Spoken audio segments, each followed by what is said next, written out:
Republicans in Arizona are well into their audit of the 2020 presidential election. The process could take at least another month.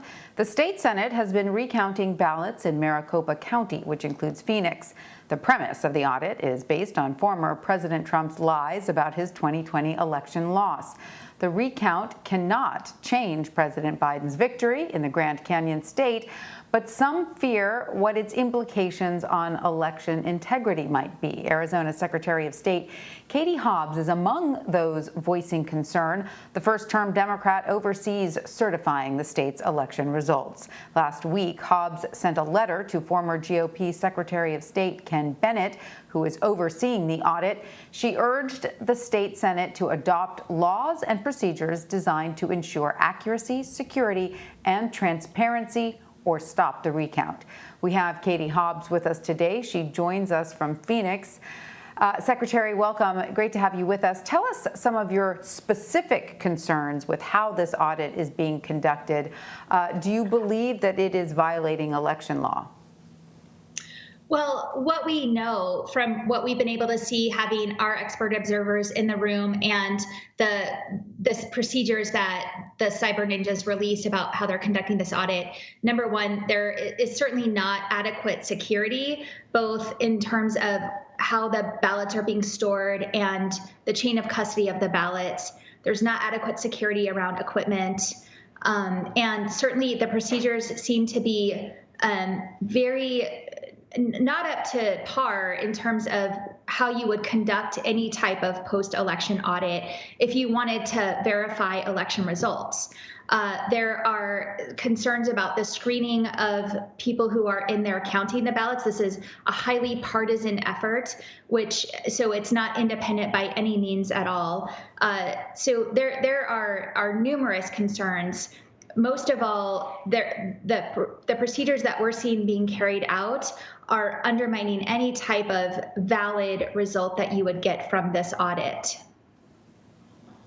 Right. I mean, it seems strange that only one side is conducting the audit and overseeing it, and that side clearly has a vested interest in the outcome being in a certain way. So that doesn't, bode well for transparency or fairness. Your office typically oversees elections and their certifications. So why aren't you allowed to have more direct involvement in how Republicans are conducting this audit? Well, this is really sort of an extra legal audit or so-called audit. There's really no parameters in statute for this type of thing to happen. And, these folks really are writing the playbook here in Arizona to try to do this in other states. They want to go to Michigan. They want to go to Georgia.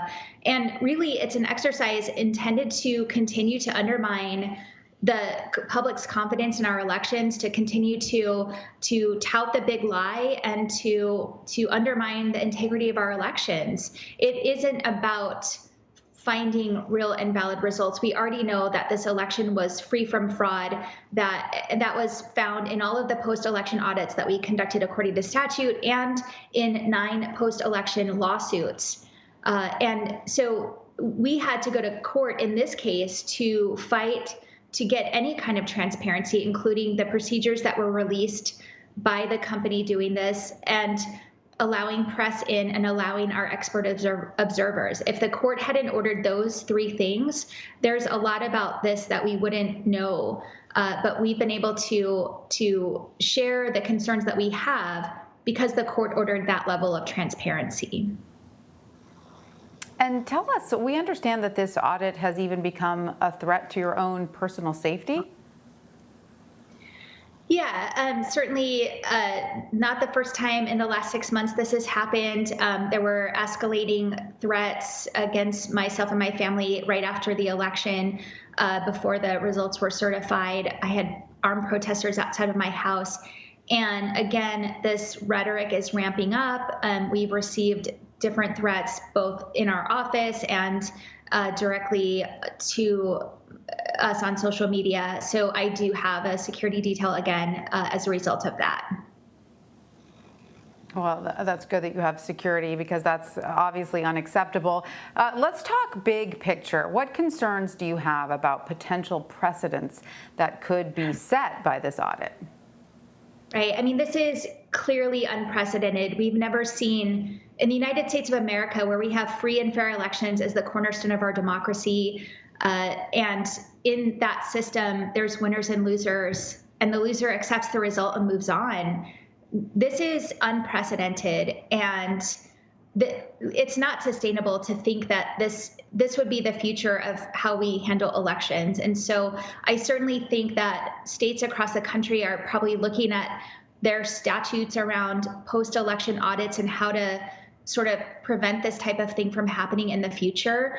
Because again, this is not any type of valid audit. This is an exercise designed to continue to undermine the public's trust and confidence, to justify extreme voter suppression laws in various states. And this is not good for our democracy.